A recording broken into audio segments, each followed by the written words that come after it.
Есть кейс. Ой-я. В этом кейсе 1 000 000 рублей. Плюс еще 2 телефона. Шестизначный код. Эмиль, По одной попытке у вас. мы в Назовите. команде играем. Конечно. Все. Я тоже команда? Конечно, Да, мы конечно. команда. Делить, не делить, это ваше дело. Назови, Ренат, одна попытка у тебя. Шестизначный код любой. Там может 6 шестерок, брат. 6 шестерок. Так.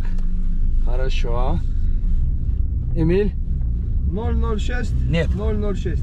Вот ингульские варианты у вас пошли. Ну да, ну логично. Джамал? 6 двоек.